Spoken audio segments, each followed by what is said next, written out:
출애굽기 10장 1절부터 20절. 여호와께서 모세에게 이르시되 바로에게로 들어가라. 내가 그 마음과 그 신하들의 마음을 완강하게 함은 나의 표징을 그들 중에 보이기 위함이며 내게 내가 애굽에서 행한 일들 곧 내가 그들 가운데에서 행한 표징을 내 아들과 내 자손의 귀에 전하기 위함이라. 너희는 내가 여호와인 줄을 알리라. 모세와 아론이 바로에게 들어가서 그에게 이르되 히브리 사람의 하나님 여호와께서 말씀하시기를 내가 어느 때까지 내 앞에 겸비하지 아니하겠느냐. 내 백성을 보내라. 그들이 나를 섬길 것이라.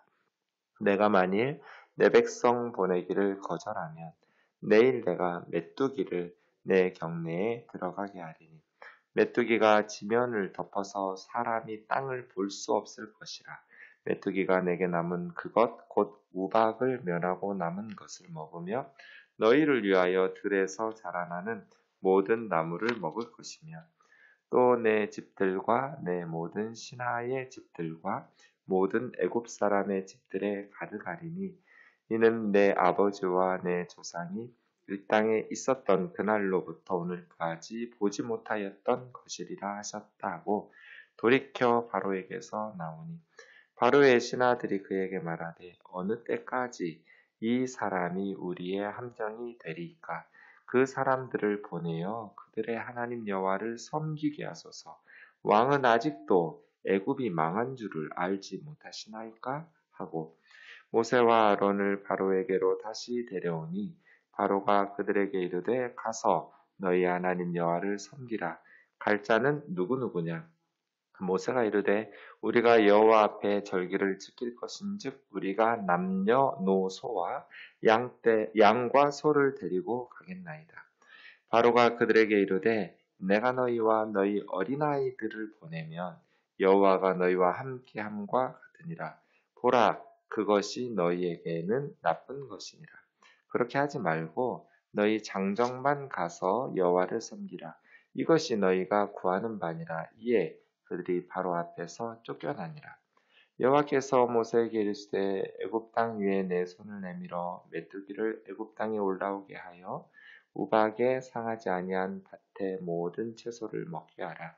모세가 애굽 땅 위에 그 지팡이를 들매 여호와께서 동풍을 일으켜 온 낮과 온 밤에 불게 하시니 아침이 되매 동풍이 메뚜기를 풀어 들인지라. 메뚜기가 애굽 온 땅에 이르러 그 사방에 내림에 그 피해가 심하니 이런 메뚜기는 전에도 없었고 후에도 없을 것이라. 메뚜기가 온 땅을 덮어 땅이 어둡게 되었으며 메뚜기가 우박에 상하지 아니한 밭의 채소와 나무 열매를 다 먹었으므로 애굽 온 땅에서 나무나 밭의 채소나 푸른 것은 남지 아니하였더라. 바로가 모세와 아론을 급히 불러 이르되 내가 너희 하나님 여호와와 너희에게 죄를 지었으니 바라건대 이번만 나의 죄를 용서하고 너희 하나님 여호와께 구하여 이 죽음만은 내게서 떠나게 하라. 그가 바로에게 나가서 여호와께 구하매 여호와께서 돌이켜 강렬한 서풍을 불게 하사 메뚜기를 홍해에 몰아넣으시니 애굽 온 땅에 메뚜기가 하나도 남지 아니하니라. 그러나 여호와께서 바로의 마음을 완악하게 하셨으므로 이스라엘 자손을 보내지 아니하였더라. 아멘. 여덟 번째 재앙은 메뚜기 재앙입니다.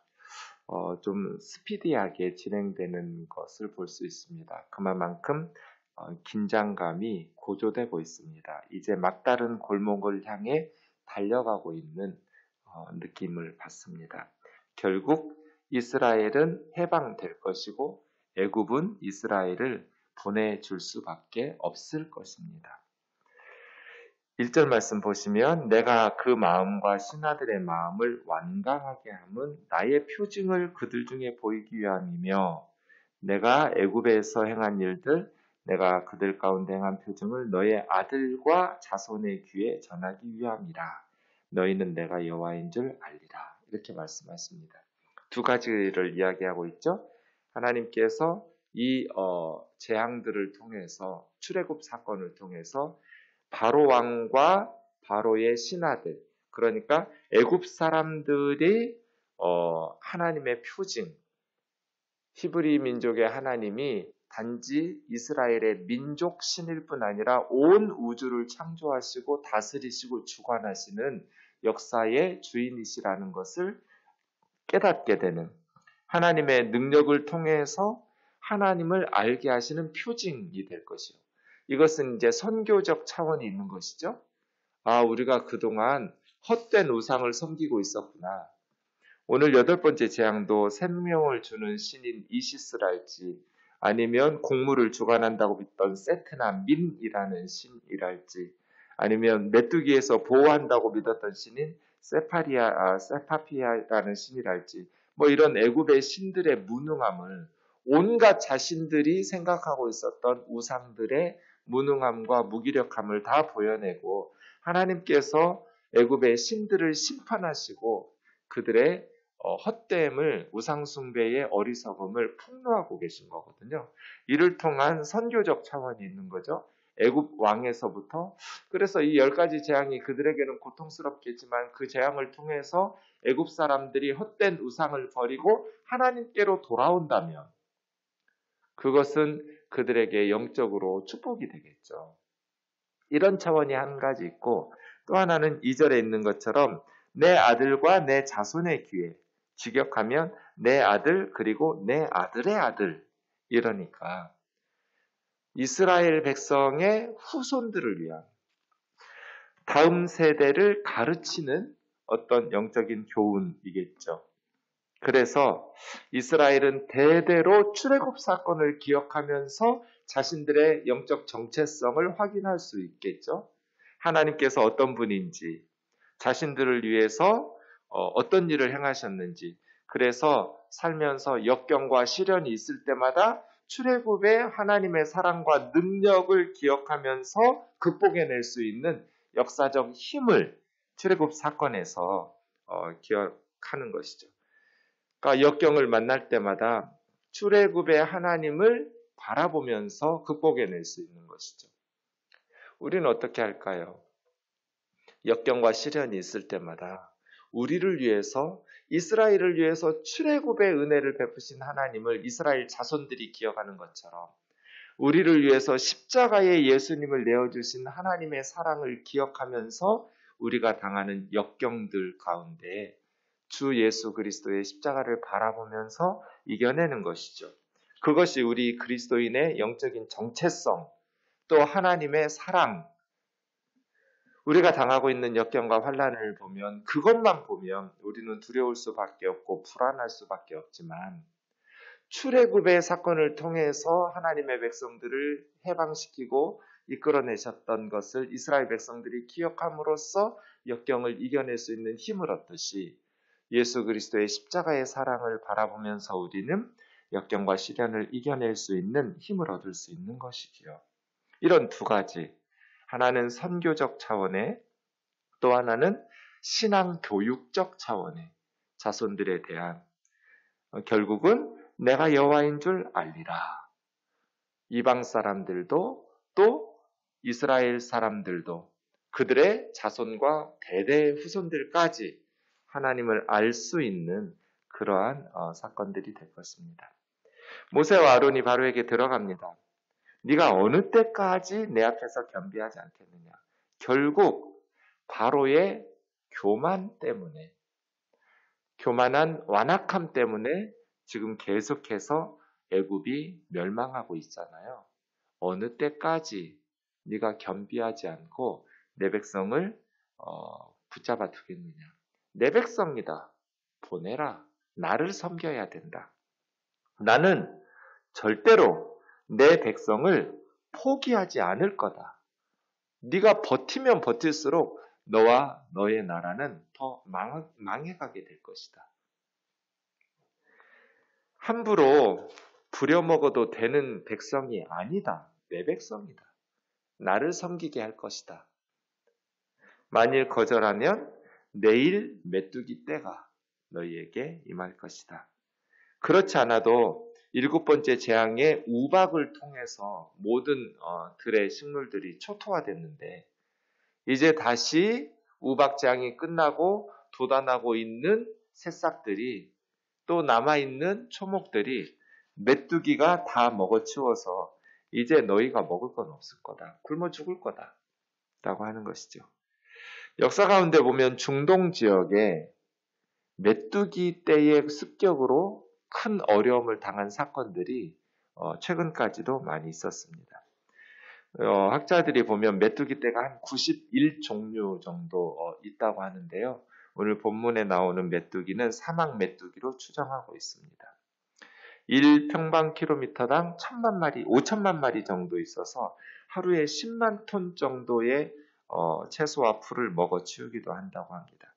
홍해에서도 그랬고 소말리아에서도 그랬고 수명이 메뚜기가 127일쯤 되는데 하루에 자기 몸무게만큼, 많이 먹는 애는 몸무게의 3배만큼 먹는데요.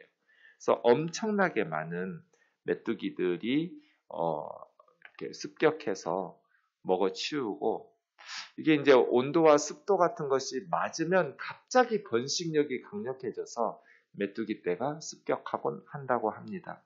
문제는 메뚜기가 썩으면 전염병이 또 발진티푸스 같은 것들이 생겨서 아주 고통스럽게 하는 그러한 공격들이 있었다고 하는데요. 전무후무한 메뚜기 떼의 공격이 있을 거라고 말합니다.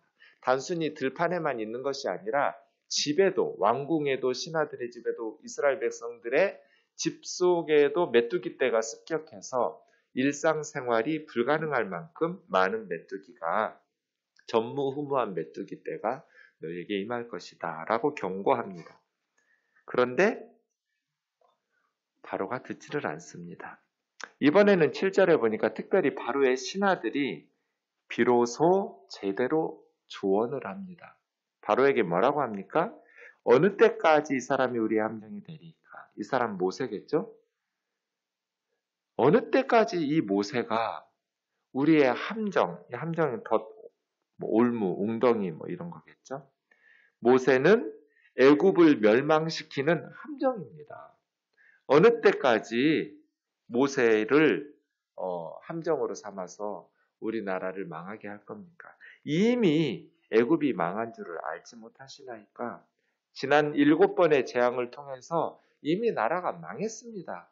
언제까지 버티실 겁니까? 이제 남은 건 사람들의 목숨밖에 없는데 내보내십시오. 그들의 하나님 여호와를 섬기게 하십시오. 지금은 노예로 붙잡아 놓고 이용해 먹는 이익을 생각할 때가 아닙니다. 나라 망했습니다.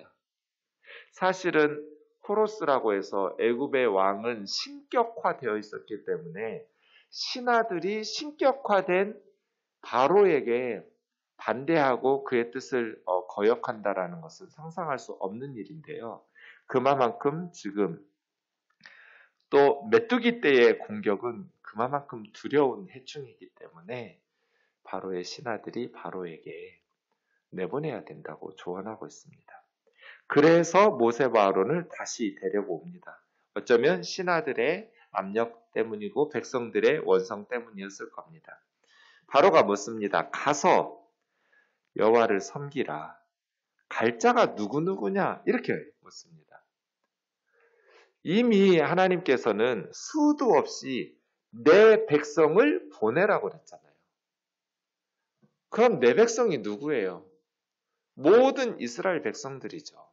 그런데 바로는 가라고 말하면서도 조건을 달아놨어요. 누구냐? 뭘 물어요? 모세가 뭐라고 말하겠어요? 남녀노소, 양과 소들까지 다 데리고 갈 거라고. 완전한 출애굽이죠.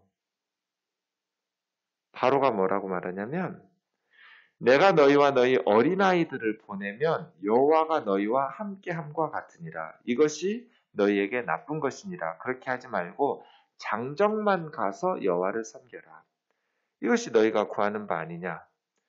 언제 장정들만 가서 섬긴다고 했어요? 모든 백성, 하나님의 백성, 내 백성 다 나간다고 그랬죠. 장정들만 가고 어린아이들 고센 땅에 남겨두면 절기 드리고 다시 돌아와야 하잖아요. 그건 완전한 출애굽이 아니죠. 지금 애굽의 노예됨에서 하나님을 섬기는, 하나님을 예배하고 섬기는 백성으로 나가겠다는 건데 지금 바로는 절기 드리고 광야에서 드린 후에 다시 돌아오라는 거잖아요. 돌아와서 뭐 어쩌라고요? 다시 노예로 부려먹겠다는 심산이거든요. 너희와 어린아이들을 보내면 여호와가 너희와 함께함과 같으니라. 이 말은 무슨 뜻이냐면 어린아이들까지 보내는 것은 하나님이 함께하는 것과 같다. 맞죠? 하나님이 함께 하시니까 가는 거죠. 근데 바로는 왜 그게 악하고 나쁘다고 그래요? 하나님을 무시하는 거예요. 하나님이 너희와 이 말은 너희가 아무리 하나님께 빌고 기도해도 너희 아이들은 내줄 수 없다 하면서 하나님의 능력을 지금 무시하고 있는 거예요. 애굽의 신들 또 자신의 신격화된 힘이 그건 막겠다는 거거든요. 아직도 정신을 덜 차린 거예요. 이스라엘 백성들을 데리고 나가는 게 악하다는 거죠. 왜 그게 악해요? 노예로 부려먹는 게 당연해요? 아직도 정신을 못 차렸어요. 바로 앞에서 쫓겨났어요. 그럼 어떻게 되겠어요? 심판을 받아야죠.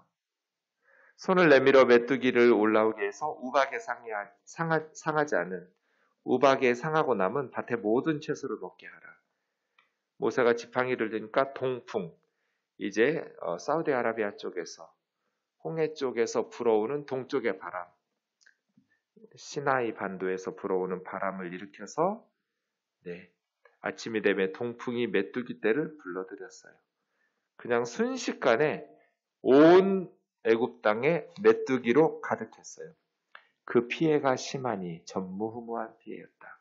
16절에 바로가 급히 불러서 내가 너희 하나님 여호와와 너희에게 죄를 지었다. 이제 분명한 죄 지은 대상까지 언급하고 회개하고 있어요. 너희 하나님과 너희에게 죄 지었다. 바라건대 한 번만 더, 이번만 내 죄를 용서하고 너희 하나님 여호와께 구하여 이 죽음만은 내게서 떠나가게 하라. 메뚜기 떼의 고통이 얼마나 컸는지 아직 살아있는데 죽을 것 같은 거예요. 이 죽음만은 내게서 떠나가게 하라. 모세가 대답이 없어요.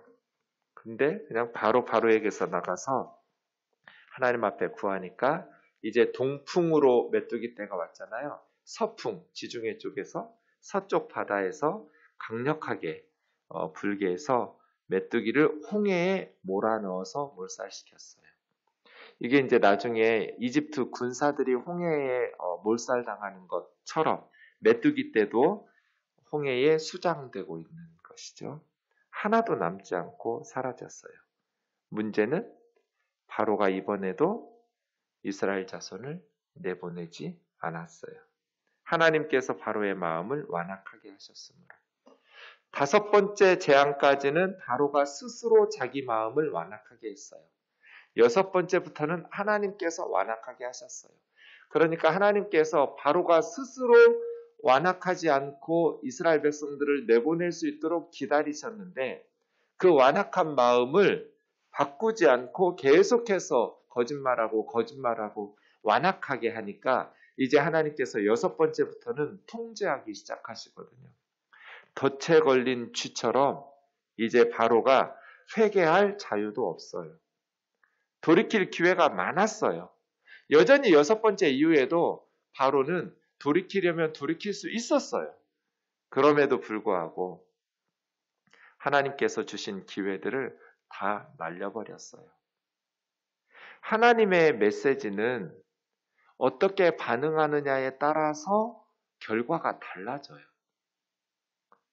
예레미야 18장 7절에서 10절에 보면 내가 어느 민족을 뽑거나 부수거나 멸망시키려고 할 때 그 메시지를 듣고 그 민족이 악에서 돌이키면 내가 그들에게 내리기로 생각했던 재앙에 대하여 뜻을 돌이키리라. 이게 하나님 말씀이에요. 반대도 마찬가지예요. 어느 나라나 민족을 건설하여 심으려고 할 때 만일 그들이 하나님 보시기에 악한 것을 행하면 원래 그들에게 대해서 하나님 보시기에 악한 걸 행한다는 하나님 말씀에 순종하지 않는 거예요. 그들에 대해서 유익하게 하리라고 생각했던 그 복에 대하여 뜻을 돌이키리라. 그러니까 역사의 주인이신 하나님은 인간들이 하나님의 말씀에 대해서 어떻게 반응하느냐에 따라서 결과가 달라지도록 역사하시는 거죠. 우리가 어떻게 반응하든지 상관없이 하나님 뜻대로, 하나님 말씀하신 대로 그대로 집행하시는 게 아니에요. 하나님 말씀은 반응이 중요해요. 니느웨처럼 요나 선지자를 통해서 40일 후에 니느웨가 망한다. 그러면 니느웨 사람들이 어떻게 하든지 상관없이 망하는 게 아니에요. 그대로 살면 망하겠죠, 물론. 하지만 니느웨 사람들처럼 악에서 돌이켜서 하나님 앞에 회개하면 하나님께서 내리기로 생각했던 니느웨의 멸망으로부터 하나님 뜻을 돌이키시고 그들을 용서하시는 거죠. 바로도 마찬가지예요. 하나님의 말씀은 각 사람에게 대해서 어떤 반응을 보이느냐에 따라서 결과가 달라져요. 똑같은 애굽 사람이라고 해도 이스라엘 백성들을 노예로 부려먹고 그들에게 학대를 했던 애굽 사람이라도 이러한 재앙들을 통해서 하나님의 능력을 깨닫고 자신들의 어리석은 우상 숭배를 버리고 회개하고 하나님께로 돌아와서 하나님의 긍휼과 자비를 구한다면 하나님께서 그들의 죄를 용서하시고 그들을 고치시고 하나님의 백성으로 삼아주실 거예요. 그런데 이스라엘 백성이라 할지라도 이스라엘의 혈통이라 할지라도 하나님의 말씀을 무시하고 하나님의 뜻을 불순종하면서 악을 행한다면 그들은 그들에게 유익하게 내리려고 계획되었던 복을 받지 못하고 하나님의 징계와 심판을 받겠죠. 그래서요. 인생은 우리 스스로 각자 책임 있게 사셔야 돼요. 하나님은 우리에게 그러한 자유의지를 주셨어요. 이게 무서울 만큼 중요해요. 제가 하나님이라면 지옥에 가겠다고 선택하는 자유만큼은 허락하지 않을 것 같아요. 그런데 하나님께서는 우리가 지옥에 가겠다고 고집을 피우면 지옥에 보내세요. 그게 무서우리만큼 엄중하다는 거예요. 바로는 로봇이 아니에요. 하나님 앞에 돌이킬 수 있었고 돌이키라고 말씀을 수없이 반복해서 들었지만 그는 계속해서 거짓말하고 교만하고 무지해서 하나님 앞에 지혜롭게 깨닫지 못하고 겸손하게 순종하면서 이스라엘 백성들을 내보내주지 않음으로써 자신과 그 나라를 멸망으로 이끌어가게 된 것이죠. 오늘 하루도 우리는 하나님이 어떤 분이신지를 말씀을 통해서 깨닫고 그 하나님을 바르게 알아감으로써 하나님 앞에 순종하여 복을 누리는 하나님께서 우리를 유익하게 하리라고 말씀 순종하는 자들에게 약속하신 그러한 은혜와 축복을 누리는 삶 살아가기를 주의 이름으로 축원합니다. 기도하겠습니다. 사랑하는 하나님 아버지, 우리는 한 주간 바로의 완악함에 대해서 계속해서 반복되는 재앙에도 불구하고 그 오랜 선입견, 편견, 노예들의 신을 굴복하여 노예들의 신에게 질 수 없다는 교만함, 깨닫지 못하는 무지와 어리석음이 빚어내는 참상들을 보았습니다. 이 땅의 모든 사람들이 또 우리 아이들과 후손들이 하나님께서 천지를 지으신 창조주이시며 이 땅에 참된 우리 삶의 주인이시며 우리를 위하여 그의 아들 예수 그리스도를 십자가에 보내어 주실 만큼 우리를 극진히 사랑하시고 우리를 소중히 여기시는 분이신 것을 깨달아 알게 하여 주옵소서. 하나님의 뜻에 순종함으로써 하나님께서 우리에게 유익하게 하시려고 계획하시는 복들을 누리며 살아가게 하옵소서. 예수님의 이름으로 기도하옵나이다. 아멘.